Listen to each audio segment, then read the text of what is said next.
अस्सलामु अलैकुम वरहमतुल्लाहि वबरकातुहू। अल्हम्दुलिल्लाहि रब्बिल आलमीन। अल्लाहुम्मा सल्लि अला मुहम्मद व अला आलि मुहम्मद। सीरतुन नबी सल्लल्लाहु अलैहि वसल्लम की क्लास नंबर 42 के साथ आज हम आपके सामने हाजिर हैं। तो आइए इसका आगाज़ करते हैं। हम सीरत को इस वजह से पढ़ रहे हैं कि इसका अल्लाह ताला ने कुरान पाक में हुक्म दिया हुआ है इस हवाले से कि हमने नबी अलैहिस्सलाम को पढ़ना है, समझना है और उनके उसवा तक पहुंचना है। जैसे कि कुरान पाक में एक जगह पे अल्लाह ताला ने फरमाया बाद औज़ु बिल्लाहि मिनश शैतानिर रजीम, लक़द कान लकुम फ़ी रसूलिल्लाहि उस्वतुन हसना। जिसका मतलब ये है, सूरह अहज़ाब के अंदर ये आयत आती है जिसका मतलब या मफ़हूम ये है कि बेशक जो हमारे लिए बेहतरीन नमूना है, बेहतरीन आइडियल है, बेहतरीन रोल मॉडल है, वो कौन है? नबी अलैहिस्सलाम। तो उनको हम कैसे जानेंगे? जब हम उनकी लाइफ के हर स्टेप को पढ़ेंगे, समझेंगे, उसी हिकमतें आज की लाइफ के अंदर इम्प्लीमेंट करेंगे या समझेंगे कि किस तरीके से आज की लाइफ में हम सीरत मुबारका से कुछ हासिल कर सकते हैं, ये लाइफ ऑफ प्रॉफिट मोहम्मद सल्लल्लाहु अलैहि वसल्लम से कुछ सीख सकते हैं। तो इसी सिलसिले की आज 42 नंबर नशिस्त है। ग़ज़वा मोता 41 और 40th नशिस्तों के अंदर या क्लासेस के अंदर हम पहले बयान कर चुके। अभी ग़ज़वा मोता के बाद के वाक़यात जो 8 हिजरी के अंदर मज़ीद हुए उसके हवाले से बात करेंगे। ग़ज़वा मोता के बाद जो मामले हुए उसमें कुछ तो हम पिछली एपिसोड में भी कवर कर चुके। कुछ ये था कि हज़रत जाफ़र तैयार जो नबी इस्लाम के बहुत समझ लीजिए क्लोज़ कज़न भी थे, चचाज़ाद भाई भी थे, और इसी तरीके से नबी इस्लाम उनको बहुत ज़्यादा इम्पोर्टेंस भी दिया करते थे। तो इनके घर वाले भी बहुत ज़्यादा आपके बाद यानी हज़रत जाफ़र तैयार के बाद गमगीन भी थे। तो इसके हवाले से ये हुआ कि नबी इस्लाम ने पहले तो उनकी सपोर्ट का और उनकी हर लिहाज से टेक केयर का भी ऐलान किया। फिर इसी तरीके से उनके घर वालों को या मुसलमानों को बिशारत देने के लिए ये एक इरशाद भी सामने आया कि इनका उस वक्त नाम तैयार रख दिया गया, यानी जाफ़र तैयार। आप अपनी स्क्रीन पर भी देख रहे होंगे। तैयार इनको इस वजह से लक़ब मिला कि जब नबी इस्लाम ने इनकी शहादत की ख़बर भी दी, बता दिए सारों को, तो फिर उस वक्त एक इरशाद भी नबी इस्लाम की तरफ से सामने आया कि जाफ़र को जन्नत में फ़रिश्तों के साथ नबी इस्लाम ने या फिर अल्लाह ताला ने यह ख़बर दी नबी इस्लाम को कि उनको उड़ते देखा गया है 2 परों के साथ। यानी इनके जो 2 बाजू कट गए थे लेफ़्ट राइट, उसकी जगह पे अल्लाह ताला ने जन्नत के अंदर इनको 2 स्पेशल पर अता कर दिए। सिलसिला सहीहा 1226 में और मौजमुल कबीर तबरानी के अंदर 1449 के ऊपर भी ये रवायत मिल जाती है, जिसके अंदर इस बात का वाज़िया बयान है कि इस तरीके से अल्लाह ताला ने इस शहीद को यानी जाफ़र रज़ियल्लाहु अन्हु को इतना बड़ा इनाम जन्नत के अंदर परों का अनायत फरमाया कि फ़रिश्तों के साथ इनकी परवाज़ या फ़रिश्तों के साथ भी अल्लाह ताला ने इनको मकाम दिया कि उनके साथ उड़ रहे हैं जन्नत की इलाक़ों के अंदर। फिर इसी तरीके से इनको इसी वजह से ज़ुलजनाहैन भी कहा जाता था, यानी 2 परों वाला। और तैयार जो है वो परवाज़ की वजह से इनको कहा गया, क्योंकि पर अल्लाह ताला ने इनको स्पेशल जन्नत में उस इनाम के तौर पे दिए इनके बाजुओं से। यानी इससे ये भी हमें पता चलता है कि जो शहीद होता है ना, वो हमारे लिए मुर्दा होता है या उसकी लाइफ ख़त्म हो जाती है, लेकिन अल्लाह ताला उसको बहुत सारे इनामात जन्नत के अंदर अता करता है। और उसमें से कुछ इनामात जो हैं वो समझ लीजिए जैसे उसकी शहादत होती है, वफ़ात होती है, उसके फ़ौरी बाद ही उसके इनामात शुरू हो जाते हैं। इसीलिए नबी अलैहिस्सलाम ने सहाबा को मोटिवेशन के लिए या उनके घर वालों को भी मोटिवेशन के लिए और बिशारत सुनाने के लिए ये बताया कि इस तरीके से अल्लाह ताला ने उनके साथ इतना अच्छा मामला किया, यानी उनके अगर बाजू कट गए तो अल्लाह ताला ने उससे बेहतर उनको पर अता कर दिए जो कि बाजुओं की तरह काम करते हैं, बल्कि उससे भी आला, यानी वो हवाओं में उड़ सकते हैं जन्नत के अंदर भी। तो इससे हमें भी आज ये लर्न करना है सीरत के इस पहलू से कि जो बंदा मर जाता है उसकी अगर ख़ात्मा अल्लाह के रास्ते में होता है तो वो बेस्ट वे होता है, यानी सबीलिल्लाह जिसको कहते हैं या अल्लाह का रास्ता कहते हैं, या अल्लाह के रास्ते के अंदर अपनी जान काफिरों के साथ लड़ते हुए जो बंदा गवा देता है वो असल में मरता नहीं है, वो ज़िंदा है, जिसका हम ग़ज़वा अहज़ाब के ज़िक्र के अंदर भी या ग़ज़वा ओहद के ज़िक्र के अंदर भी आपको बता चुके कि किस तरीके से अल्लाह ताला के इनामात ऐसे लोगों के ऊपर होते हैं, जिसका कुरान पाक में भी और सीरत मुबारक में भी जगह जगह ज़िक्र आता है। फिर इसी तरीके से एक और आप पॉइंट देख रहे होंगे अपने सामने, उसमें रसूलुल्लाह सल्लल्लाहु अलैहि वसल्लम की ख्वाहिश। रसूलुल्लाह सल्लल्लाहु अलैहि वसल्लम की ख्वाहिश के हवाले से, ये शहादत के हवाले से नबी सल्लल्लाहु अलैहि वसल्लम की बहुत ज़्यादा पर्सनल भी ख्वाहिश होती थी कि वो भी अल्लाह ताला के रस्ते में शहीद हों। इसी हवाले से हम एक दो इरशादात भी आपके सामने या हदीस भी आपके सामने पेश करते हैं कि नबी सल्लल्लाहु अलैहि वसल्लम ने एक मरतबा फरमाया कि कसम है उस ज़ात की जिसके कब्ज़ा कुदरत में मेरी जान है, अगर ये बात ना होती कि बहुत से मोमिन मुझसे पीछे रहना गवारा ना करते और मुझ में इतनी ताकत भी नहीं कि मैं इन सब को सवारियाँ मुहैया करूँ या सामान जंग उनको दूँ, तो मैं किसी भी लश्कर में पीछे ना रहता। ठीक है। और जो अल्लाह के रास्ते में जिहाद करने जाता है, यानी अल्लाह के रास्ते में निकलता है क़िताल करने के लिए, इस ज़ात की कसम जिसके कब्ज़ा कुदरत में मेरी जान है, वो ऐसे मुझे ख्वाहिश ये है कि मेरी जान अल्लाह के रास्ते में क़ुरबान हो, यानी मैं शहीद किया जाऊँ, फिर ज़िंदा किया जाऊँ, फिर शहीद किया जाऊँ, फिर ज़िंदा किया जाऊँ, फिर शहीद किया जाऊँ, फिर ज़िंदा किया जाऊँ। यानी ये नबी इस्लाम की ख्वाहिश थी स्पेशली कि नबी इस्लाम ख़ुद भी शहादत का दर्जा पाना चाहते थे कि वो अल्लाह के रास्ते में इस तरीके से शहीद हों। फिर इसी तरीके से एक और चीज़ के नबी इस्लाम ने एक और अच्छा, ये जो हदीस पहले बताई है सूरह निसाई के अंदर 3100 और 3154 के ऊपर भी मिल जाती है। फिर इसी तरीके से एक और भी नबी इस्लाम ने इसी हवाले से इरशाद फरमाया, सही मुस्लिम के अंदर है 4868 के ऊपर, कि जन्नत में जो बंदा दाखिल हो जाता है ना, वो कभी ये पसंद नहीं करता कि वो वहाँ से दोबारा वापस दुनिया के अंदर जाए, लेकिन सिर्फ़ एक बंदा ऐसा होता है जिसको एक ख्वाहिश होती है कि वो दुनिया के अंदर वापस जाए, और वो कौन होता है? वो शहीद होता है। यानी वो जब जन्नत में जाता है तो वो अपनी इज़्ज़त अफजाई और अपने दर्जात जब देखता है तो वो ये अल्लाह से तमन्ना करता है कि वो 10 बार वापस जाए दुनिया के अंदर और कत्ल किया जाए या शहीद किया जाए। तो ये इससे भी पता चलता है कि जन्नत के अंदर जब आप जाएंगे तो किसी को निकलने की ख्वाहिश नहीं होगी, सही मुस्लिम की इस रवायत के मुताबिक।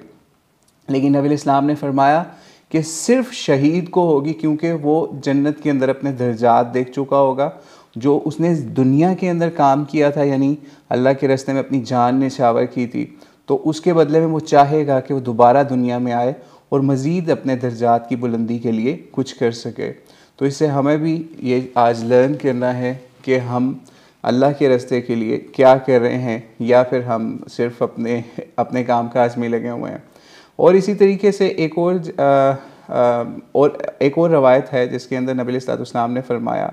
कि जो शख्स इस हाल में फ़ौत हुआ, ये सुनन निसाई के अंदर 3099 के ऊपर रवायत है कि जो शख्स इस हाल में फ़ौत हुआ, यानी कोई ऐसा मुसलमान जो इस हाल में फ़ौत हो कि उसने ना तो कभी अल्लाह के रास्ते में निकला हो, यानी जिहाद के लिए ना निकला हो, और ना ही अल्लाह के रास्ते में निकलने की कोई ख्वाहिश उसकी हो, तो वो ऐसे ही है कि वो निफाक के एक दर्जे या एक शोबे के ऊपर उसकी वफ़ात हुई। यानी ये सोचिए कि अगर हमारे दिल में आज ये ख्वाहिश ही नहीं है कि हम अल्लाह के रास्ते में निकलें, तो समझ लीजिए कि हमारा ख़ात्मा निफाक पर भी हो सकता है। अल्लाह हमें उससे बचाए और अल्लाह ताला हमें अपने रास्ते में निकलने वाला, अल्लाह के रास्ते के अंदर काफिरों से भी जंग करने वाला या उनका मुकाबला करने वाला या दीगर अल्लाह के रास्ते जो उनसे हैं उनमें भी निकलने वाला बनाए, और हमें इसकी ख्वाहिश भी नसीब करें, नीयत भी हम इसकी करें और उसके लिए अमली तौर पर भी कोशिश भी करें। तो ये हमने सोचा कि इस हवाले से नबी इस्लाम की ख्वाहिश भी आपको बयान हो गई, और जिहाद के हवाले से या अल्लाह के रास्ते में निकलने के हवाले से भी इसकी इम्पोर्टेंस भी आपके सामने आ गई। फिर इसी तरीके से आप एक और पॉइंट देख रहे होंगे, फर्स्ट बुलेट पॉइंट का थर्ड पार्ट फ़िरार लिखा होगा। फ़िरार यानी इसका मतलब होता है भागना। जिस वक्त ग़ज़वा मोता से वापसी हुई सहाबा की,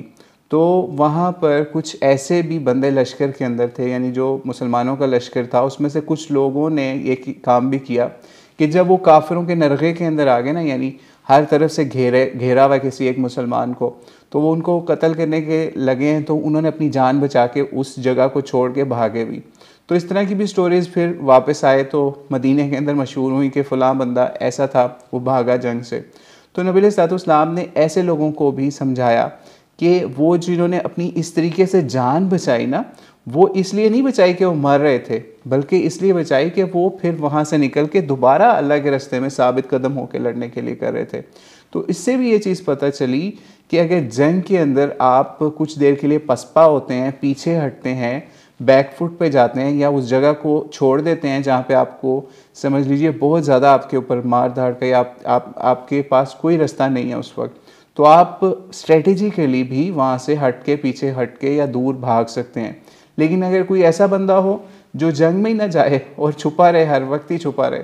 तो वो उसके लिए ख़तरनाक मामलात हैं जो कुरान पाक के अंदर भी जंग से भागने के हवाले से हैं। लेकिन यहाँ पे नबी अलैहिस्सलाम ने अपने सहाबा की तरबियत भी की कि अगर कोई शख्स ऐसा है, तो बल्कि ऐसा भी हुआ कि हिस्ट्री की बुक्स के अंदर आता है कि एक शख्स था तो वो नमाज नहीं पढ़ने आया करता था। तो नबी अलैहिस्सलाम ने उसका पूछा कि वो नमाज में क्यों नहीं आ रहा, तो पता चला कि वो इसलिए नहीं आ रहा, लोग उसको छेड़ते हैं या ताना देते हैं, तंग करते हैं कि वो जनाब जंग से भागा। फिर लोगों की नबी अलैहिस्सलाम ने उसके ऊपर भी इस्लाह की कि इस तरीके से ये जंग से फ़रार वाला मामला नहीं है, बल्कि ये तो और मामला, यानी स्ट्रेटजिकली उन्होंने इस मामले के ऊपर किया। ठीक है, तो इसलिए हमें भी इस मामले में बड़ी एहतियात करनी चाहिए। फॉर एग्ज़ाम्पल, अगर दुनिया के अंदर मुसलमान आज काफिर उनके ऊपर अटैक करते हैं और उनको स्ट्रेटजिकली उस एरिया को खाली करके डिस्प्लेस्ड होके दूसरी जगह पे जाके कोशिश करते हुए आप देखें, तो आप ये कभी ना कहें कि भाग गए जनाब, ये तो फारिग हो गए या मर गए और ये तो डर गए और ये हो गए। नहीं, अगर वो उसी कॉज के लिए, अल्लाह के दीन के निज़ाम के लिए, अल्लाह की रज़ा के लिए दूसरी जगह पे जाके कोशिश कर रहे हैं और उन्होंने काफिरों से कोई ऐसा अलाइंस नहीं बनाया, आपके सामने है उनका सारा अमल, तो आप यही समझिएगा कि अल्लाह ताला के रास्ते में अभी भी वो कोशिश कर रहे हैं, लेकिन स्ट्रेटजिकली एक जगह छोड़ के दूसरी जगह पे गए हैं। ये ग़ज़वा मुअत्ता का बहुत बड़ा सबक है कि सिर्फ ये नहीं है कि आप जंग करने गए तो बस मर गए, खप गए, नहीं, बल्कि आपको अपनी जान की भी हिफाजत करनी है ताकि आप दीन के रास्ते में अपनी जान अच्छे तरीके से, बेस्ट तरीके से लुटा सकें या फिर उसको काम में लेके आ सकें। ठीक है, तो इसलिए फॉर एग्ज़ाम्पल दुनिया के अंदर लेट्स से कुछ अर्सा पहले अफ़गानिस्तान के अंदर ये मामला हुआ कि फॉल ऑफ काबुल हो गया, यानी कि काबुल फ़तह कर लिया गया अमेरिका की तरफ से। लेकिन फिर उसके बाद जो लोग उनसे लड़ रहे थे वो गारों के अंदर चले गए, उन्होंने गोरिल्ला वारफेयर शुरू कर दी और ऐसी वारफेयर उन्होंने शुरू की। उस वक्त पूरी दुनिया से कंट्रीज़ आए, यूरोपियन कंट्रीज़ की भी पूरा अलायंस आया, इसी तरीके से और भी कंट्रीज़ से अलायंस आए, यानी आर्मीज़ के, कहीं समझ लीजिए डजन्स ऑफ कंट्रीज़ की आर्मीज़ जो हैं वो अफ़गानिस्तान में आई। लेकिन उन्होंने स्ट्रेटजिकली गारों के अंदर चले गए और गोरिल्ला वारफेयर के ऊपर चले गए और ऐसा उनको मजबूर कर दिया कि सिर्फ 1-2 साल पीछे आप चले जाएं तो फिर उनको दोबारा हुकूमत अल्लाह ताला ने अता की कि ख़ुद उन्हें अमेरिकन्स ने मज़ाकरात की टेबल पे बुलाया और फिर वहाँ पे उनकी शराइत के हिसाब से उनको फिर गवर्नमेंट भी उन्होंने अपनी कायम कर दी। तो अल्लाह ताला से दुआ है अल्लाह ताला ऐसे मुसलमानों की मदद करे जो काफिरों के सामने झुकते नहीं हैं और अल्लाह के निज़ाम के लिए कोशिश करते रहते हैं। ठीक है, फिर इसके बाद अब आप एक और पॉइंट देख रहे होंगे सेकंड लाइन के अंदर या थर्ड लाइन नीचे जाएं, अस्मा बिनते उमैस। अस्मा बिनते उमैस रज़ियल्लाहु तआला अन्हा, ये बहुत ग्रेट लेडी थी। इनका हमने एक एपिसोड में भी जिक्र किया था जब इनकी हज़रत उमर रज़ियल्लाहु से एक दफ़ा बात हुई थी, तो हज़रत उमर को फिर नबी अलैहिस्सलाम ने समझाया भी था कि इन्होंने 2 हिजरतें की हुई हैं, हिजरत हबशा भी और हिजरत मदीना भी, तो इनकी फ़जीलत या इनका लेवल जो है वो बाकी मुसलमानों से ज़्यादा है। तो ये 2 हिजरतों वाली ये खातून थी जिनकी शादी हुई थी हज़रत जाफ़र तैयार या जाफ़र बिन अबी तालिब से। तो ये इनके क्योंकि शोहर की डेथ होगी या फिर उनकी शहादत होगी ग़ज़वा मुअत्ता के अंदर, तो ये पीछे समझ लीजिए अपने बच्चों के साथ अकेली रह गई। इनके जो मारूफ बच्चे बताए जाते हैं हज़रत जाफ़र बिन अबी तालिब से, वो अब्दुल्ला, औन और मोहम्मद बताए जाते हैं। तो इनका ये मामला हुआ कि फिर इसके बाद तकरीबन चंद माह बाद जैसे इनकी इद्दत ख़त्म होती है तो फिर इनका रिश्ता जो है हज़रत अबू बकर सिद्दीक़ रज़ियल्लाहु अन्हु ने इनको अपने निकाह के लिए ऑफ़र दी कि आप मेरे निकाह में आ जाओ। इन्होंने उस ऑफ़र को कबूल भी कर लिया और फिर इनकी हज़रत अबू बकर सिद्दीक़ रज़ियल्लाहु अन्हु से शादी हो गई और हज़रत अबू बकर सिद्दीक़ से भी इनकी एक और औलाद भी हुई जिसमें जो मशहूर नाम मिलता है वो मोहम्मद बिन अबी बकर का है। मोहम्मद बिन अबी बकर भी अस्मा बिनते उमैस और हज़रत अबू बकर सिद्दीक़ के औलाद में शामिल हैं। फिर इसमें एक मामला यहाँ पर एक और ये हुआ कि जिस वक्त इनकी हज़रत अबू बकर सिद्दीक़ रज़ियल्लाहु से शादी होती है और आगे इनकी औलाद भी चलती है, तो हमें इससे भी सीरत के इस पहलू से एक बहुत बड़ा सबक मिलता है। ग़ज़वा ओहद के बयान में भी हमने उस वक्त जब दूसरी शादी के हवाले से बयान किया था, तो ये यहाँ पे भी वही प्रैक्टिकल इम्प्लीमेंटेशन सीरत की हमें नज़र आती है कि नबी इस्लाम ने जब अपने सहाबा की को इस तरह मोटिवेट किया, तो वो इस चीज़ में देखते रहते थे अपने माशरे के अंदर कि कोई बेवा हो या कोई तलाक़ याफ्ता हो या जिसका कोई हस्बैंड ना हो, तो उसको सपोर्ट करने के लिए, उसको समझ लीजिए माशरे के अंदर एक अच्छा मुकाम देने के लिए उसके साथ शादी कर लिया करते थे। जैसे कि अस्मा बिनते उमैस से हज़रत अबू बकर सिद्दीक़ रज़ियल्लाहु से नबी इस्लाम ने इनका निकाह करवाया। और आप ये सोचिए कि इसके अंदर ये उस हमारी जो रसूमात हैं, यानी बरसगीर पाक व हिंद की, कि अगर शोहर की डेथ हो जाती है तो उसके बाद पूरी ज़िंदगी वो उन्हीं बच्चों के सर पे गुजार देती है औरत। लाइक उसकी अगर लाइफ हो और वो समझ लीजिए कि उसको ऑफ़र्स भी आ रही हों अच्छे निकाह की, उसके लिए अच्छे रिश्ते भी हों। अब हज़रत अबू बकर सिद्दीक़ से अच्छा रिश्ता उनको कौन सा मिलता? तो फिर इससे भी हमें ये सबक मिला कि आपको अगर और अपने ख़ानदानों के अंदर, अपने रिश्तेदारों के अंदर, अज़ीज़ के अंदर, दोस्तों के अंदर ऐसी बेवा ख़वातीन अगर नज़र आएँ जिनके बच्चे भी हों, जैसे इनके 3 बच्चे पहले थे जिनका हम बयान कर चुके, तो हमें उनकी सपोर्ट के लिए सिर्फ उनके वजीफ़े नहीं लगाने कि हम 10,000 दे के हर महीना खुश हो जाएं कि यार हम बड़ा जी यतीमों के सर पे हाथ भी रख रहे हैं, उनके हमने वजीफ़े भी लगाए हुए हैं। ये तो कोई भी कर सकता है, चैरिटी ऑर्गेनाइजेशंस भी कर सकते हैं, लेकिन असल चीज़ ये है कि उन बच्चों के सर पे हाथ रख के उनको अपना बच्चा बनाना और उनकी परवरिश करना, और उस बेवा की असल तालीफ़ क़ल्ब इसी तरीके से हो सकती है कि उसको माशरे के अंदर सपोर्ट करने के लिए उससे शादी कर ली जाए। तो इस लिहाज से हमें भी चाहिए कि अपने ख़ानदानों में इर्द गिर्द हम देखें ऐसी औरतें, ऐसी ख़वातीन जिनका हस्बैंड नहीं है, जिनकी शादी नहीं हो सकी, या फिर उनकी शादी हुई, हस्बैंड मर गया, अल्लाह के रास्ते में शहीद हो गया, या वैसे कोई उसके साथ हादसा हो गया, तो आपको ये चाहिए, हमें ये चाहिए, सारे मुसलमान उम्मत को चाहिए। और इसमें सबसे ज़्यादा बड़ी जिम्मेदारी उन औरतों की है जो उन ख़ानदानों में आसपास हैं, यानी वो ख़ुद अपने हस्बैंड्स को, अपने फादर्स को, अपने जो भी ब्रदर्स हैं उनको, अपने मर्दों को मोटिवेट करें इस हवाले से कि फ़लाँ औरत जो है वो बड़ी बुरी कंडीशन में है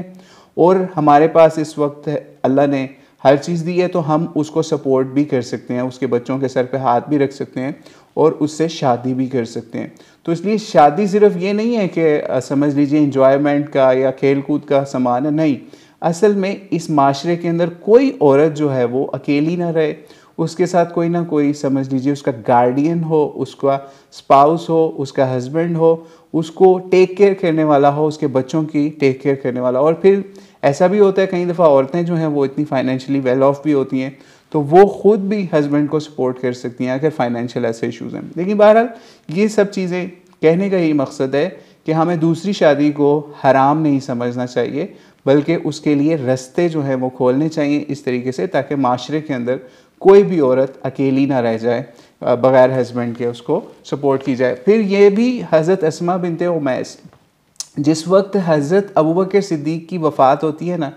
उसके बाद हज़रत अली रज़ियल्लाहु अन्हु इनको अपनी ज़ौजियत में ले लेते हैं, यानी हज़रत अली फिर इनसे निकाह कर लेते हैं, जिससे पता चलता है कि माशरे में ऐसी नबी अलैहिस्सलाम ने तरबियत कर दी हुई थी कि ये समझ लीजिए थर्ड हस्बैंड है। पहले हज़रत जाफ़र बिन अबी तालिब, फिर उसके बाद हज़रत अबू बकर सिद्दीक़, और फिर उसके बाद हज़रत अली के, उनसे तीसरा निकाह फिर हज़रत अली का हो गया। तो इससे भी हमें ये चीज़ समझने पढ़ने की ज़रूरत है कि हमें अपने माशरे की बेवाओं का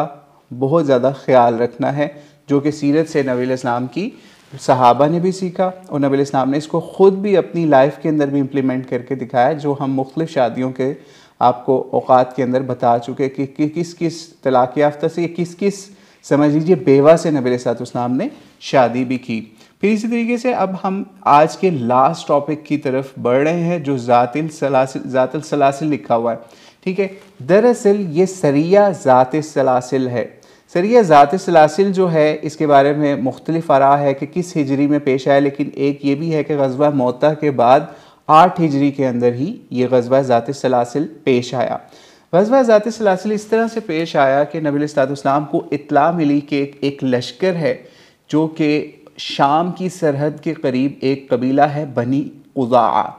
बनी क़ुज़ा कबीले के कुछ लोग हैं या उनके बागी हैं, वो तैयारी कर रहे हैं मदीने के ऊपर अटैक करने के लिए। तो फिर नबी अलैहिस्सलाम ने सहाबा को गैदर किया और एक आर्मी तरतीब दी। तकरीबन 300 आदमियों का लश्कर क्रिएट किया और 30 घुड़ सवार भी थे, जिसमें यानी घोड़े के ऊपर जो सवारी करके जंग लड़ते थे वो भी इनके अंदर शामिल किए। तो ये समझ लीजिए 300 बंदों का लश्कर बनाया। और अमर इब्न आस जो कि इस्लाम कबूल कर चुके थे और बहुत जंगी स्ट्रेटजीज़ में माहिर भी थे, नबी अलैहिस्सलाम ने उनको बुलाया और उनको इस लश्कर की कमांड दी। और इस लश्कर की कमांड देने की एक बहुत बड़ी वजह यह भी थी कि बनु क़ुज़ा वाली साइड जो है वो इनकी ननियाल वाली साइड थी, यानी इनके माँ की तरफ से जो इनकी वालदा थी उम्मे अमर इब्न आस, वो उनकी साइड थी, यानी उनका ख़ानदान भी उसी कबीले से बिलोंग करता था। ये समझ लीजिए ये अपने मामूओं की तरफ जा रहे थे उनके साथ डील करने के लिए। तो इसलिए नबी इस्लाम ने इनको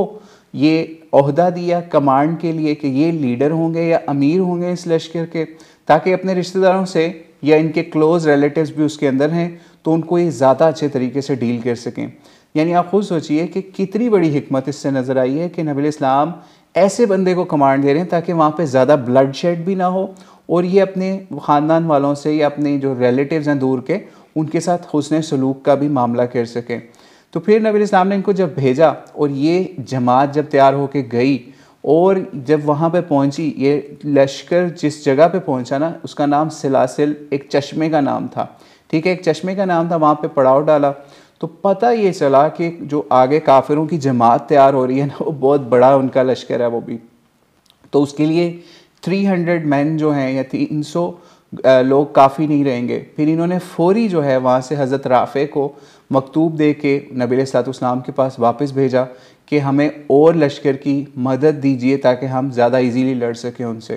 खैर ये जब मदीने में ख़बर पहुँची, मदीने से नबी अलैहिस्सलाम ने उसी वक्त हज़रत अबू उबैदा इब्न जर्राह का लश्कर तैयार किया, यानी हज़रत अबू उबैदा बिन जर्राह की सरबराही के अंदर, उनकी कमांड के अंदर हज़रत उमर, अबू बकर और बहुत से बड़े बड़े सहाबा जो हैं उनको तरतीब दे के इस लश्कर को हज़रत अबू उबैदा की सरबराही के अंदर या अमारत के अंदर भेजा। जब ये वहाँ पहुँचे तो वहाँ पे कुछ मामलात भी हुए, क्योंकि पहले ऑलरेडी वहाँ 300 का लश्कर था जिसकी कमांड थी किसके हाथ में, अमर इब्न आस के हाथ पे। और जब ये अबू उबैदा इब्न जर्राह और ये बहुत ज़बरदस्त फजीलत वाले सहाबा में शामिल थे और इनके अंडर भी बड़ी फजीलत वाले सहाबा शामिल थे, यानी हज़रत अबू बकर भी, उमर भी और भी सहाबा। तो ये वहाँ पहुँचे तो वहाँ पे जंग की अभी तैयारी थी और इनकी डिबेट शुरू होगी वहाँ पे। हज़रत उबैदा बिन जर्राह ने कहा कि मुझे नबी इस्लाम ने इस तरीके से भेजा है तो आप मेरी कमांड के अंदर अब आ गए हो।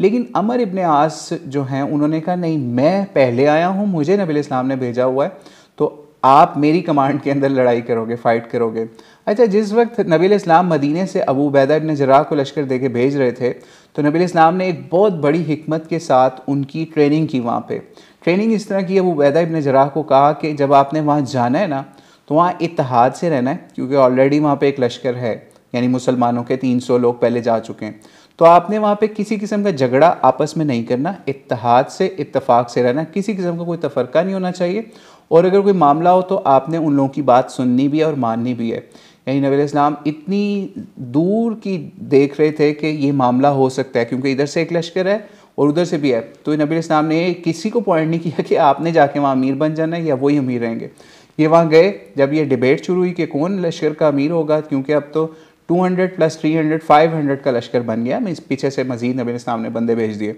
तो फिर इन्होंने कहा, और ये मामला भी नमाज के वक्त शुरू हुआ, यानी जिस वक्त नमाज का टाइम हुआ ये लश्कर आ गया, नमाज की इमामत करने लगे अमर इब्न आस। तो उन्होंने हज़रत उबैदा ने कहा नहीं, ये तो मेरा हक़ है क्योंकि मैं अमीर हूँ, दूसरा लश्कर भेजा जो।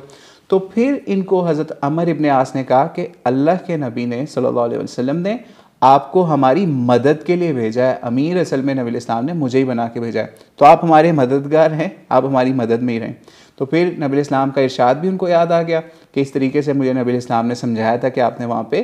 किसी किस्म का तफ़रक़ा या किसी किस्म की कोई मामला नहीं करना, बल्कि अतात ही करनी है। तो इन्होंने फिर फ़ौरी हज़रत अमर इब्न आस की अतात भी की, उनके पीछे नमाज भी अदा की, और फिर इन्होंने मिल के उस जगह पे अटैक किया। लेकिन उस वक्त तक जो वहाँ पे गैर मुस्लिम लोग थे या बनु ख़ुज़ा के लोग थे, उनको ख़बर हो गई भी थी कि मुसलमान अटैक करने लगे हैं और बहुत बड़ा लश्कर है। तो उन्होंने क्या किया, वो अपना माल छोड़ के भाग गए वहाँ से, और फिर मुसलमानों के हाथ कुछ माल गनीमत भी आया, जिसमें कुछ ऊँट, बकरियाँ और इस तरह की चीज़ें, लेकिन बहुत बड़ा माल नहीं आया उनके हाथ में। फिर इसी तरीके से ये समझ लीजिए जंग यहाँ पे ख़त्म होती है। फिर यहाँ से वापसी का भी सफ़र होता है, उसके अंदर एक मामला बहुत पेश आता है जिसको हम बयान करके आज की इस एपिसोड को एंड करते हैं। कि मामला ये होता है कि रास्ते के अंदर एक जगह पड़ाव डाला होता है और वहाँ बहुत ज़्यादा सर्दी होती है, ठंड भी होती है, और पानी का भी इशू होता है। ठंडा पानी होता है या फिर कई जगहों पे नहीं होता पानी, जब सर्दी हो जाए तो पानी जम भी जाता है और बहुत सारे इश्यूज़ ऐसे आ जाते हैं। तो हुआ ये कि हिस्टोरियंस लिखते हैं कि अमर इब्न आस को कोई ऐसा मामला हो गया कि उनके ऊपर गुस्ल फ़र्ज़ हो गया या वाजिब हो गया, यानी लोगों को भी पता चल गया कि इस बंदे को नहाना पड़ेगा, तो फिर ही ये नमाज़ पढ़ सकता है या कोई मामला कर सकता है। लेकिन हुआ ये कि हज़रत अमर इब्न आस ने क्या किया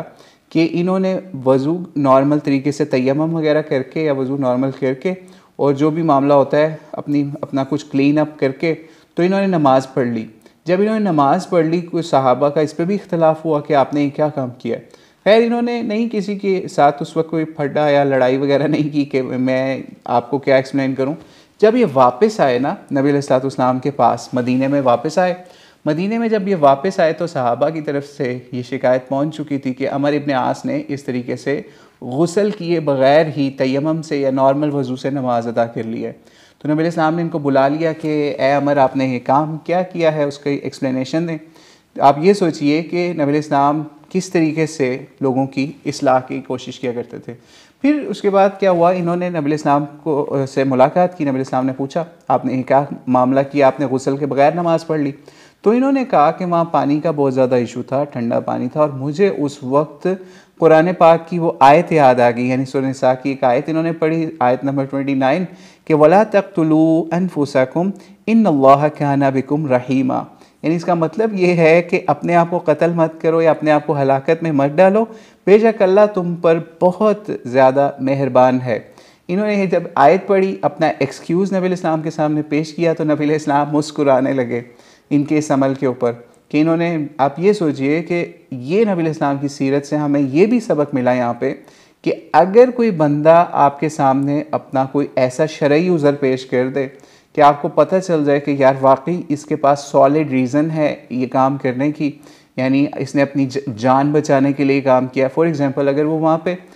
लश्कर के साथ गए में अमीर हैं और वहाँ पे सर्दी की वजह से उनकी डेथ हो जाती है, यानी उन्होंने ये सोच लिया कि अगर मैं इतने ठंडे पानी से नहा लूँगा या कोई मामला हो जाएगा तो मेरी डेथ भी हो सकती है। तो फिर इसके ऊपर नबी इस्लाम को जब इन्होंने कुरान पाक से एक्सप्लेनेशन भी दे दी कि मेरे ज़हन में ये बात आ गई थी, इसलिए मैंने फिर तयम्मुम करके नॉर्मल वज़ू से नमाज अदा कर ली थी। तो नबी इस्लाम ने इनकी कोई पकड़ नहीं की, इनको कोई डांटा नहीं, बल्कि मुस्कुराए। तो इससे हमें भी आज ये पता चलता है कि जब सर्दियों के अंदर कोई ऐसा मामला हो, जैसे हमें भी आसानी है, मिसाल आप मोज़े वगैरह पहनते हैं, उसके ऊपर आप ऊपर से मसा भी कर लेते हैं, और भी ऐसे मामला होते हैं जिससे आपको अल्लाह ताला ने बड़ी आसानियाँ दी हुई हैं इस हवाले से। तो इसलिए अगर आप कहीं पे ऐसी जगह हो जहाँ पे आपको ये डर हो कि ऐसा फ्रीजिंग कोल्ड पानी है, उससे आप नहाएंगे तो आपकी डेथ भी हो सकती है, तो फिर आपको चाहिए कि उसमें तयम्मुम और इस तरह के मामलात उलमा से पूछ के उनको सर अंजाम दे लें। तो इससे हमें आज उम्मीद है कि सीरतुन नबी सल्लल्लाहु अलैहि वसल्लम के इन पहलुओं से बहुत ज़्यादा रहनुमाई मिली होगी अपनी लाइफ के अंदर कि हमें किस किस तरीके से क्या क्या मामलात करने हैं। मिसाल है वज़ू के हवाले से, गुस्ल के हवाले से भी कुछ आपको आखिर के अंदर ये इस ग़ज़वा ज़ात सलासिल की वापसी के ऊपर अमर इब्न आस का एक अमल भी मिला। फिर इसी तरीके से हज़रत जाफ़र तैयार की शहादत के हवाले से अल्लाह ताला के इनामात भी आपको नज़र आए। फिर इसी तरीके से नबी इस्लाम की जिहाद के हवाले से, अल्लाह के रास्ते में निकलने के हवाले से मामलात भी नज़र आए। और इसी तरीके से अगर कोई अपनी जंग से भाग जाता है स्ट्रेटेजिकली, तो उसके ऊपर भी आपने आज उम्मीद है बहुत कुछ इस पर लर्न किया होगा, सीखा होगा। तो अल्लाह ताला से दुआ है अल्लाह ताला हमें सीरतुन नबी सल्लल्लाहु अलैहि वसल्लम पे पढ़ कर चलने की तौफीक अता फरमाए और हम इसको अपनी लाइफ में भी कुछ उसका हिस्सा इम्प्लीमेंट करने की कोशिश करें। वल्लाहु आलम बिस्सवाब। अस्सलामु अलैकुम वरहमतुल्लाहि वबरकातुहू। अगर आपका कोई क्वेश्चन है तो आप उसको टाइप में सेंड कर दें, फिर हम आज की स्ट्रीम को एंड करते हैं इंशाल्लाह।